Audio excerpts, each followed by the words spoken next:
Ben trovati con l'informazione del TG Verona Economia. Vediamo le notizie di oggi dal sito veronaeconomia.it. Raffaele Boscaini è il nuovo presidente di Confindustria Veneto. Arrivata all'ufficialità, il presidente della sezione di Verona assume anche l'incarico regionale. Confindustria Veneto ha ufficialmente nominato Boscaini nuovo presidente dell'associazione, una delle principali realtà imprenditoriali del territorio. La nomina è stata sostenuta dalle territoriali di Verona e Vicenza, due aree di grande rilevanza economica per la regione, e oggi nella sede regionale appunto si è tenuto il Consiglio di Presidenza per l'elezione del nuovo presidente di Confindustria Veneto con mandato quadriennale 2025-29.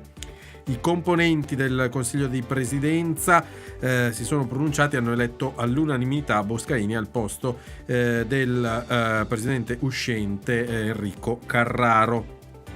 Qui vediamo la stretta di mano e trovate poi appunto l'articolo che racconta e raccoglie anche le prime dichiarazioni. Proseguiamo con la crisi industriale a Verona. Il consigliere regionale Valdegamberi chiede il riavvio dei rapporti con la Russia, denunciando il declino industriale e invitando il governo a seguire la linea di Trump per ristabilire le relazioni commerciali con Mosca.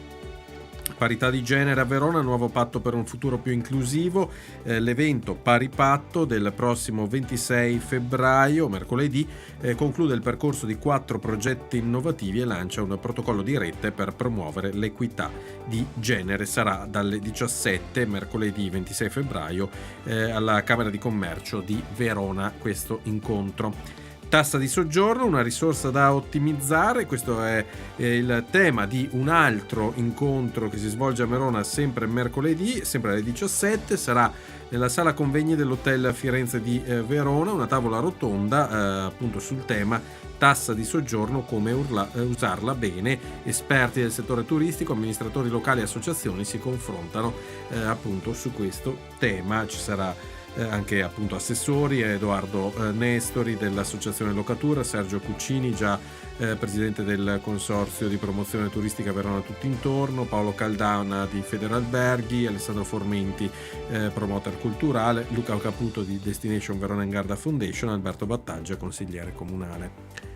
E chiudiamo con un incontro sul tema banche, piccole e medie imprese e istituzioni in gioco a Illasi. Un incontro sul credito alle imprese sarà domani 25 febbraio al Giardino Musicale di Illasi alle 17:30, promosso da Confimia Industria Verona.